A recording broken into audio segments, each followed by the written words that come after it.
बिहार की मिट्टी के संबंध में एक इम्पॉर्टेंट चीज़ ये है कि आप अलग-अलग जब सोर्सेज़ यूज़ करेंगे तो आपको कोई फिक्स्ड पैटर्न नहीं मिलेगा कि किसी विशेष क्षेत्र में कौन-सी मिट्टी पाई जाती है, इसका कोई मतलब साइंटिफिक वे में निकाला हुआ कोई पैमाना है नहीं। तो बस एक अंदाज़ा लगाया जा सकता है। तो इसके लिए सबसे पहले ये याद रखें कि उत्तर बिहार में कितनी मिट्टियाँ पाई जाती हैं और कौन-कौन सी प्रकार की, और दक्षिण बिहार में, ठीक है? जब ये समझ जाएँगे तो उसके बाद हम लोग एक अंदाज़ा लगा सकते हैं, ठीक है? तो सबसे पहले प्रकार की मिट्टी जो है वो पर्वतपादीय मिट्टी है। नाम से ही पता चलता है कि पर्वतीय क्षेत्र में होगी और इसको इंग्लिश में पिडमॉन्ट सॉइल भी कहते हैं। उसके बाद दूसरे प्रकार की मिट्टी है तराई। तराई मिट्टी जो है ये बिहार और नेपाल से सटे हुए जो कुछ जिले हैं, उसमें 8 से 10 किलोमीटर की चौड़ी पट्टी में ये फैला हुआ है। तो तराई क्षेत्र भी समझ में आ चुका है। उसके बाद 2 प्रकार की मिट्टी और है, खादर और बांगर। खादर वैसी मिट्टी होती है जो नवीन जलोढ़ होती है, ठीक है? ये उस क्षेत्र में पाई जाती है जहाँ पे संभवतः बाढ़ हर हर वर्ष आता है, ठीक है? तो नदियों के द्वारा जो नई मृदा लाई जाती है उसी से खादर प्रकार की मिट्टी बनती है। और एक होती है बांगर मिट्टी, ये पुरानी जलोढ़ मिट्टी है, ठीक है? तो खादर और बांगर को किस तरीके से समझा जाए, तो इसको इस तरीके से आप समझ सकते हैं कि हमने पिछले क्लास में नदियों के बारे में पढ़ा था।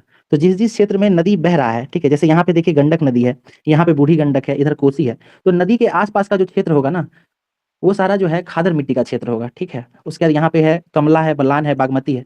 और इसके आस-पास की भी जो मिट्टियाँ होंगी ये खादर प्रकार की होंगी, और जो क्षेत्र बच जाता है बीच में, वहाँ पे कहीं-कहीं पे आपको ये बांगर प्रकार की मिट्टी मिल सकती है, ठीक है? तो आप गौर करेंगे कि ये मिट्टी वाले चैप्टर में मैंने 2 मैप लगाया है, ठीक है?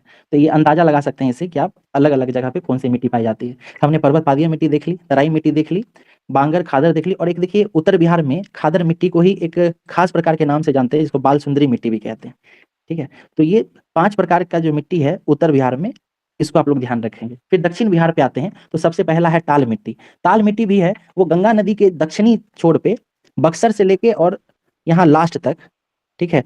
इतने बड़े क्षेत्र में जो मिट्टी पाई जाती है इसको टाल मिट्टी कहते हैं। मतलब गंगा नदी के दक्षिणी छोर पे 8 से 10 किलोमीटर का जो बेल्ट है, जहाँ पे नदी का पानी बाढ़ के समय में लग जाता है, उस क्षेत्र को टाल क्षेत्र कहते हैं। ये मुख्य रूप से जो है आपको दलहनी फसलों के लिए काफ़ी प्रसिद्ध है, ठीक है? उसके बाद कगारी मिट्टी है, फिर पुरानी जलोढ़ मिट्टी है। पुरानी जलोढ़ मिट्टी को ही करेल कैवल के नाम से जानते हैं, ये प्रीवियस ईयर में पूछा जा चुका है, ठीक है? उसके बाद एक अलग मिट्टी है बलथर मिट्टी, ठीक है? बलथर मिट्टी जो है ये लाल पीली मिट्टी होती है। तो इस बार एक बार मैप में देखते हैं। ये रोहतास और जमुई वाला जो क्षेत्र है, इस क्षेत्र में झारखंड से लगे हुए सीमा पे लाल बालुई मिट्टी मिलती है, ठीक है?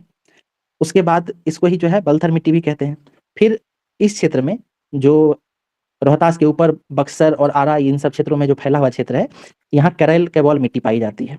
उसके बाद बाकी शेष जो क्षेत्र बच जाता है वहाँ पे लाल पीली मिट्टी, जिसको बलथर मिट्टी भी कहते हैं। इस प्रकार से मिट्टी को देखा जा सकता है। एक बार फिर से हम लोग इसको रिवाइज़ कर लेते हैं। सबसे ऊपर में जो है पर्वत पादीय मिट्टी पाई जाती है, ठीक है? और अगर आपको इसका जिला पूछा जाए तो आप पश्चिम चंपारण बताएँगे। उसके बाद तराई मिट्टी है, तराई मिट्टी बिहार और नेपाल से सटे हुए जिलों में 8 से 10 किलोमीटर की पट्टी में पाया जाता है। उसके बाद ताल मिट्टी को देखिए, ताल मिट्टी जो है ये दक्षिण बिहार की मिट्टी है और ये गंगा नदी के दक्षिणी छोर पर, ठीक है? शुरू से लेकर लास्ट तक यानी भागलपुर तक जो है ये फैला हुआ है। रोहतास से भागलपुर तक, ये पूरे क्षेत्र में टाल मिट्टी पाई जाती है। फिर बाकी कुछ जगह खादर और बांगर है, इधर भी खादर और बांगर है, ठीक है? और साथ में दक्षिण बिहार में जो है झारखंड से लगे सीमे पे लाल बालुई मिट्टी और लाल पीली मिट्टी मिलती है। लाल बालुई मिट्टी की बात करें तो ये आपको रोहतास और कैमूर में मिलती है, और लाल पीली मिट्टी ये संपूर्ण बिहार में झारखंड से लगे हुए जिलों में मिलती है, ठीक है? तो इस प्रकार जो है मिट्टी समझ में आ गया, नोट्स में आप लोग देखेंगे तो क्लियर हो जाएगा। सर फिर तराई मिट्टी के बारे में क्या बोले थे? जी, क्या बोल रही हैं? तराई मिट्टी तराई मिट्टी, हाँ, तराई उत्तर मिट्टी बिहार। जो है, ये उत्तर बिहार की मिट्टी है और ये नेपाल और भारत के मध्य जो सीमा लगाने वाले जिले हैं, उसमें उत्तर की तरफ 8 से 10 किलोमीटर के बेल्ट में पाया जाता है, ठीक है? तो मुख्यतः ये कौन-सा जिला हो सकता है? तो पूर्वी चंपारण होगा, ठीक है? उसके बाद मधुबनी होगा, सीतामढ़ी, अररिया, सुपौल, किशनगंज, इन क्षेत्रों में आपको तराई मिट्टी मिलेगी, ठीक है? उसके बाद हम लोग वन्य जीव अभयारण्य के बारे में देखते हैं। इसको भी लास्ट क्लास में देख चुके थे, तो एक बार रिवाइज़ कर लेते हैं। तो बिहार का एकमात्र जो नेशनल पार्क है वो वाल्मीकि नगर में है, जो पश्चिम चंपारण में है, ठीक है? उसके बाद दूसरा भी जो है प्रस्तावित हो चुका है, जो कैमूर में बनने की संभावना है। तो अगर पश्चिम चंपारण के वन्यजीव अभयारण्यों की बात करें तो पहले वाल्मीकि नगर देखा जाएगा, फिर उदयपुर। उसके बाद रोहतास में और कैमूर में, इन दोनों जिलों में जो है आपको कैमूर वन्यजीव अभयारण्य देखने के लिए मिलता है। इसका नाम ही है कैमूर वन्यजीव अभयारण्य। गया में गौतम बुद्ध पक्षी विहार है। देखिए यहाँ पे ये ब्लैक कलर से एक बर्ड का जो है एक संकेत जैसा बनाया गया है। तो जब आप रिवाइज़ करेंगे तो इस बात को याद रखिएगा कि गया में गौतम बुद्ध पक्षी विहार है। उसके बाद जमुई में नागी नकटी पक्षी विहार है, जिसमें से नागी जो है वो पक्षी विहार है, नकटी जो है वो डैम है। उसके बाद भागलपुर में विक्रमशिला है, विक्रमशिला यूनिवर्सिटी भी रह चुका है और वो भी भागलपुर जिले में ही है, तो उससे ये नाम याद कर सकते हैं। फिर मुंगेर में भीम बाँध करके जो है एक पक्षी विहार है। भीमबांध जो है एक जलकुंड भी है, वो भी मुंगेर में ही है, तो उससे भी ये नाम आप याद कर सकते हैं। उसके बाद बेगूसराय का एक महत्वपूर्ण पक्षी विहार है कांवर, ठीक है। कांवर जो है एक झील भी है और ये रामसर साइट भी है, ठीक है। पिछले क्लास में हम लोग डिस्कस किए थे कि ये कांवर झील जो है वो एक ऑक्सबो लेक है। तो आप लोग बताइए किस नदी का ऑक्सबो लेक है? कांवर झील जो है ये किस नदी का बना हुआ गोखुर झील है? ये बूढ़ी गंडक। पूरी गंडक। जी। उसके बाद दरभंगा में हम लोग कुशेश्वर के बारे में देखे थे, कुशेश्वर पक्षी विहार। यहाँ पे जी शिव सर। जी की मंदिर भी है, ये एक पक्षी विहार यहाँ आप देख सकते हैं, चिन्ह बना हुआ है। उसके बाद वैशाली में जो है एक सालीम अली करके है, सालीम अली के बारे में हमने पिछली क्लास में भी चर्चा किया था, ठीक है। तो बरेला सालीम अली पक्षी विहार है। तो इस तरीके से जो है हम लोग वन्य जीव अभयारण्य के बारे में भी देख चुके हैं। सर यहाँ पे एक सवाल है अगर पूछे तो, जी जी बोलिए ये बोलिए। सर ये जो आपका वाल्मीकि है और उदयपुर है पक्षी विहार, ये उदयपुर वन्यजीव अभयारण्य, तो ये दोनों पश्चिमी चंपारण में है कि एक पूर्वी चंपारण में एक पश्चिमी चंपारण में? नहीं, दोनों पश्चिमी चंपारण में है, ठीक है। यस सर, यही हमको जानना था सर। ठीक है। अच्छा, आप लोग बता सकते हैं कि बिहार का सबसे बड़ा पक्षी मतलब वन्य जीव अभयारण्य कौन सा है? वाल्मीकि है सर, वाल्मीकि नगर। नहीं, सबसे बड़ा जो है ना ये कैमूर वाला है, ठीक है। सर ये अभी याद तो रखिए। अभी तो प्रस्तावित है सर, इसलिए। नहीं नहीं, नेशनल पार्क की बात कर रहे हैं ना आप, हम कह रहे हैं अच्छा वन्य सर। जीव अभयारण्य, ठीक है। Yes sir. जी, क्षेत्रफल के हिसाब से सबसे बड़ा यही है। यहाँ देखिए लिखा हुआ भी है कि ये जो है 1784 वर्ग किलोमीटर क्षेत्र में है और ये बिहार का सबसे बड़ा वन्य जीव अभयारण्य है, ठीक है। तो ये ध्यान रखिएगा, इसका क्षेत्रफल बहुत बड़ा है और इसको ही प्रस्तावित किया गया है एक नेशनल पार्क बनाने के लिए। यहाँ लिस्ट दिया गया है, इससे भी आप देख सकते हैं, ठीक है। उसके बाद एक टॉपिक आपदा प्रबंधन से जुड़ा हुआ है और इससे जुड़ा हुआ जो है हम आपको एक न्यूज़ कटिंग भी देखेंगे आज। अभी रिसेंट में जो है ये चूंकि बाढ़ का समय है तो हर दूसरे दिन आपको एक ना एक न्यूज़ आर्टिकल मिल जाएगा बाढ़ से संबंधित, ठीक है। तो वो अभी हम आपको दिखाएंगे इसके बाद। उसमें बहुत सारी नदियों का नाम दिया गया है, तो अगर आप कहीं नोट करना चाहें तो उसको नोट भी कर लीजिएगा, हो सकता है एग्जाम में वो पूछ दे। अभी छोटी छोटी नदियाँ जो है काफ़ी चर्चा में बनी हुई हैं, तो वो इसके बाद हम दिखाते हैं आपको। पहले ये समझ लीजिए कि बिहार में आपदा प्रबंधन को लेकर जो है 3 चीज़ों से बिहार ग्रसित रहता है। पहला है बाढ़, दूसरा है सूखा, फिर भूकंप भी है और एक जो है हाल फिलहाल में आपको चक्रवात वगैरह भी देखने के लिए मिलता है, ठीक है। तो इसमें याद करने योग्य ये बात है कि बिहार के जो 28 जिले हैं, ये इकोनॉमिक सर्वे का डाटा है कि बिहार के 28 जिले जो है वो बाढ़ प्रभावित क्षेत्र हैं, जिसमें से 15 जिलों को अधिक बाढ़ प्रभावित कहा गया है और बाकी 13 जिलों को कम बाढ़ प्रभावित क्षेत्र कहा गया है। तो आप इस तरीके से यहाँ पे जिलों का नाम भी लिखा गया है, उससे आप अंदाजा लगा सकते हैं, ठीक है। जैसे अत्यधिक बाढ़ प्रभावित क्षेत्र में देखेंगे तो आपको पूर्वी चंपारण दिखेगा क्योंकि ये गंडक नदी के क्षेत्र में है, ठीक है। मुजफ्फरपुर है, ये बूढ़ी गंडक और बागमती के मुहाने पे बना हुआ है। फिर वैशाली है, ये भी नदी के किनारे है। इस तरीके से आप अंदाजा लगा सकते हैं, ठीक है। सहरसा, सुपौल, मधेपुरा, खगड़िया, ये सब जो है कोसी नदी का बेल्ट है, तो यहाँ ये सब भी जो है काफी बाढ़ प्रभावित क्षेत्र है। बेगूसराय है, भागलपुर, कटिहार, ये सब गंगा नदी से प्रभावित है, साथ में कहीं पे कोसी भी है। तो इस तरीके से इन सब जिलों को भी एक नजर आप देख लेंगे। मुख्य रूप से ये जरूर याद रखें कि कितने जिले बाढ़ प्रभावित हैं, क्योंकि ये इकोनॉमिक सर्वे में हाईलाइट करके बताया गया था। उसके बाद सूखा प्रभावित क्षेत्र की बात करें तो ये एग्जैक्ट कोई जिले का नाम नहीं दिया गया था, लेकिन ऐसा बताया गया था कि बिहार का 20% क्षेत्र जो है वो सूखा प्रभावित है। उसके बाद भूकंप की बात करें तो अगर आप भारत के परिप्रेक्ष्य में भूकंप के बारे में पढ़ेंगे तो यहाँ पे 1 से लेकर 5 तक अलग अलग जोन में भारत को बांटा गया है, जिसमें से अगर बिहार की बात करें तो बिहार जो है वो 3 भूकंप के जोन में पाया जाता है, जोन 3, जोन 4 और जोन 5। तो इसको इस तरीके से याद कर सकते हैं कि जोन 5 का जो क्षेत्र होता है वो सबसे ज्यादा भूकंप की संभावनाओं वाला होता है, ठीक है। फिर 4 में जाएंगे तो वो 5 से थोड़ा कम होता है और 3 वाला जो है वो थोड़ा और कम होता है। तो इस तरीके से घटते क्रम में 5, 4, 3 इस तरीके से आप अंदाजा लगा सकते हैं। जहां तक जोन 5 की बात है तो ये अत्यधिक प्रबलता वाला क्षेत्र है, यानी ये भूकंप से अत्यधिक संवेदनशील क्षेत्र है। इसमें आप देख सकते हैं कि किशनगंज है, सहरसा है, सुपौल, मधेपुरा, अररिया, सीतामढ़ी, दरभंगा, मधुबनी, यानी मुख्य रूप से वो जिले हैं जो नेपाल के साथ सीमा साझा करते हैं, ठीक है, यानी वो पहाड़ी क्षेत्र में पड़ते हैं। उसके बाद यहाँ नीचे आ जाएंगे तो आपको पूर्वी चंपारण और पश्चिम चंपारण मिलता है। ये दोनों भी क्षेत्र जो है आपको हिमालयी क्षेत्र है। यहाँ पे भी आपको हिमालय की शिवालिक जो श्रेणियां हैं वो पाई जाती हैं। उसके बाद सारण, वैशाली, पटना, सिवान और शिवहर, ये जो है आपको इधर के क्षेत्र मिलते हैं। यहाँ देखिए मैप में बताया गया है। तो अगर आप जोन 5 की बात करेंगे तो ये नेपाल से जो सीमा साझ लग रहा है ना, इस तरीके से आप समझ सकते हैं कि ये इन सब क्षेत्रों में जोन 5 क्रम की भूकंप संवेदनशील क्षेत्र पाया जाता है, ठीक है। तो एक बार रिवाइज कर सकते हैं आप मैप देखकर। उसका जोन 3 की बात करें तो ये कम संवेदनशील है और इसमें आपको जो झारखंड से लगे हुए जिले हैं, जो उत्तर प्रदेश से लगे हुए जिले हैं, वही पाए जाते हैं। तो यहाँ पर 3 और 4 और 5 इस तरीके से दर्शाया गया है, तो ये भी याद रखिए। यहाँ पे देखिएगा मुंगेर जो है। अच्छा, यहाँ पे एक चीज और गौर कीजिएगा कि जिन जिलों में यहाँ संख्या नहीं लिखी गई है, ठीक है, तो उसके उसके बारे में भी आप एक अंदाजा लगा सकते हैं। जैसे नवादा, जमुई या बांका, भागलपुर, ये सब जो क्षेत्र है, इन सबको भी आप 3 जोन नंबर 3 में आप रख सकते हैं, ठीक है। उसका यहाँ जैसे पूर्णिया में नहीं लिखा गया तो ये भी आप समझ सकते हैं कि 5 नंबर जोन में होगा। तो इस तरीके से जो है एक अंदाजा लगाया जा सकता है। तो ये हो गई आपदा प्रबंधन संबंधी बातें, ठीक है। उसके बाद एक आर्टिकल था जो आप लोगों को दिखाना चाह रहे थे हम न्यूज़ में, काफ़ी हाल के दिनों में, मतलब हर दूसरे दिन ये छप ही रहा है और काफ़ी इंपॉर्टेंट है, तो इसको एक बार देख लेने से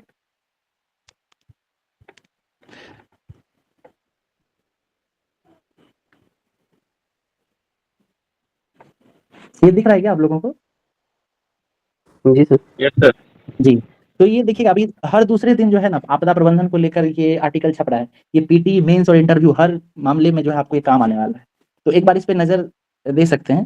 देखिए अभी समस्या ये हो रही है कि बिहार जो है बाढ़ प्रभावित क्षेत्र है, यहाँ पे बारिश भी काफ़ी हो रही है। लेकिन मानसून जो है वो हर क्षेत्र में एक समान नहीं हो पा रहा है, ठीक है? कहीं पे अत्यधिक बारिश हो रही है तो कहीं कम बारिश हो रही है, बिहार राज्य में। तो इसमें क्या हो रही है कि जो बिहार जो है बहुत सारी छोटी-छोटी नदियों का जाल है बिहार में। तो कुछ नदियों में पानी बहुत ज़्यादा हो गया है। और उसके पास ही कोई दूसरा नदी है तो उसमें पानी बहुत कम है, वहाँ सूखा की जैसी स्थिति है, ठीक है? तो यहाँ पे जो है कुछ नदियों का नाम दिया गया है, ठीक है? हो सकता है आप लोग सुन भी रखे होंगे, लेकिन बहुत सारी नई नदियाँ हैं जो सामान्य तौर पर बुक में नहीं देखने के लिए मिलता है। तो हम सोच रहे थे कि ये भी आप लोगों के साथ थोड़ा साझा किया जाए। जैसे देखिए यहाँ पे एक नदी का जिक्र किया गया है, कररुआ नदी और दरखा नदी, ठीक है? तो अगर आप लोग नोट करना चाहें तो ये सब नोट कर सकते हैं। एग्जैक्ट एग्जाम में नहीं पूछा जाएगा, लेकिन हो सकता है आपको ये 3-4 नाम दे दे और कह दे कि ये सब जो शब्द हैं वो किस चीज़ से संबंधित है ना? जैसे पिछली बार एक सवाल पूछा गया था सुजनी कला के बारे में, तो सुजनी लिख दिया गया था, कला भी नहीं लिखा गया था, है ना? तो इस तरीके से हो सकता है पूछा जा सकता है। तो आप लोग ये नाम याद रखेंगे, जैसे गंगा सोन तो हम लोग जानते ही हैं, यहाँ पे एक अलग नाम मिलता है कररुआ, फिर यहाँ पे दरगाह नाम मिलता है, ठीक है? उसके बाद और यहाँ पे गौर से देखेंगे तो यहाँ पे आपको पंचानी नदी मिलती है, ठीक है? जो नालंदा जिले में है। उसके बाद एक और नदी का नाम है यहाँ जिक्र किया हुआ है, भूतही नाम लिखा हुआ है, ठीक है? तो भूतही नदी है यहाँ पे। उसके बाद नवादा में तिलैया नदी है और सकरी नदी है। मुजफ्फरपुर में नूना नदी का जिक्र किया गया है, लखनदेई नदी का जिक्र किया गया है। ये लखनदेई नदी जो है इस पे मतलब कई बार न्यूज़पेपर में छपा है, तो ये शायद बहुत ज़्यादा खतरे के निशान से ऊपर बह रही है, बाढ़ की अत्यधिक संभावना है इसलिए। तो ये लखनदेई नदी ज़रूर याद रखें, ये मुजफ्फरपुर के आसपास की नदी है। फिर गोपालगंज में झरही नदी है, ठीक है? उसके बाद गंडक तो आप जानते ही हैं। फिर दरभंगा के पास एक जीवक्ष नदी है, बागमती भी है, बागमती हम लोग जानते हैं, लेकिन जीवक्ष के बारे में नहीं जानते हैं, तो वो पढ़ सकते हैं यहाँ से। समस्तीपुर में बलान नदी है, ये पढ़ा गया है, ठीक है? उसके बाद एक बया नदी है। सीतामढ़ी में मरहा पानी है, सॉरी मरहा एक नदी है जिसके बारे में कहा गया है कि वो पानी के लिए तरस रही है, तो ये मरहा याद रखिएगा। उसके बाद सिरोही नदी है।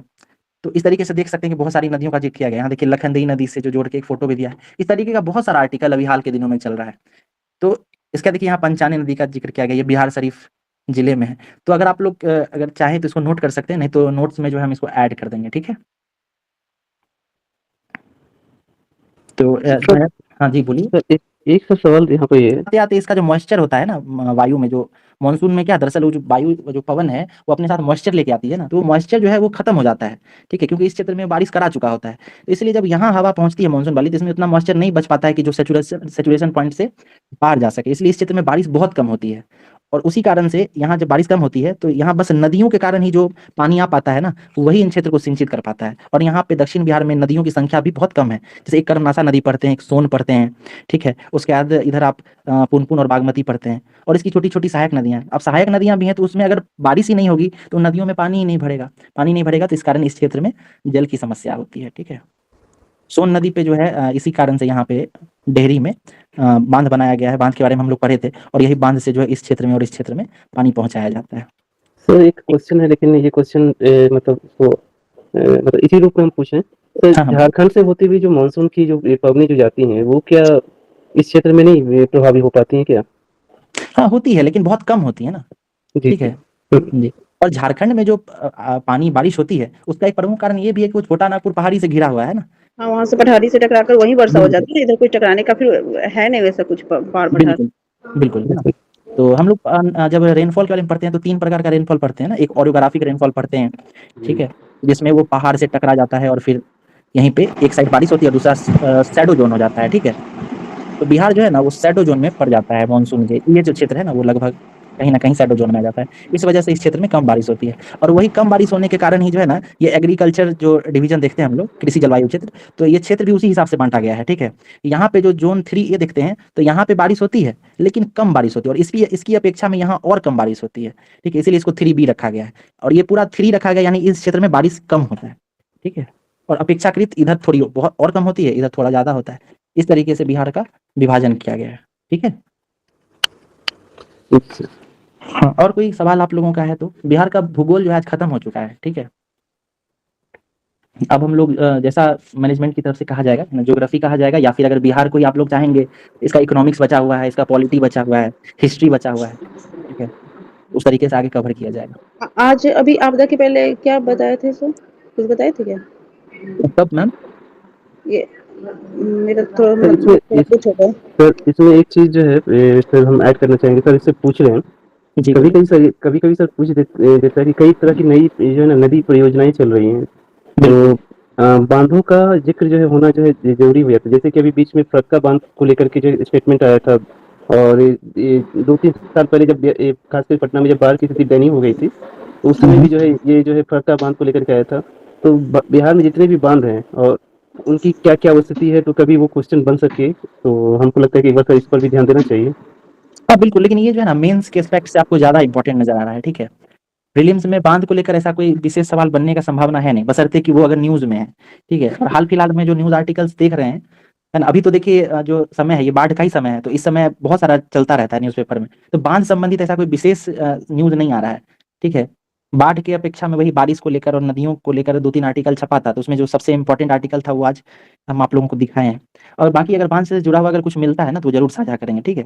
उसके बाद नदी परियोजनाओं की अगर बात रही तो उसके लिए क्लास हम लोग अलग से देखे थे। उसमें हम लोग जो है जब नदी की बात कर रहे थे तो यहाँ कोसी और मेची के बारे में पढ़े थे, है ना? मेची यस, नदी जो है वो किस नदी की सहायक है? महानंदा। इसका ये महानंदा की सहायक है। बिल्कुल, है ना? महानंदा, मेची, कोसी ये सब हम लोग देखे थे। उसके बाद इधर पश्चिम चंपारण में हम लोग देखे थे सोन नदी सॉरी गंडक नदी पे जो बना हुआ है बाँध उसके बारे में देखे थे। सोन नदी के बारे में जब पढ़ रहे थे तो यहाँ पे देखे थे, ठीक है? उसके बाद जब कोसी पढ़ रहे थे तो कोसी संबंधित जो बाँध है और जो नहरें निकाली गई हैं उसके बारे में देखे थे। तो जो मुख्य रूप से चला आ रहा है वो देख ही चुके थे। उसके साथ किस साल में इसकी शुरुआत हुई, बिहार का सबसे पुराना नदी परियोजना कौन-सा है, ये सब हम लोग एक बार डिस्कस कर चुके हैं। अगर इस तरीके का और कहीं मटेरियल मिलता है न्यूज़पेपर वगैरह में तो उसको हम ज़रूर डिस्कस करेंगे, ठीक है?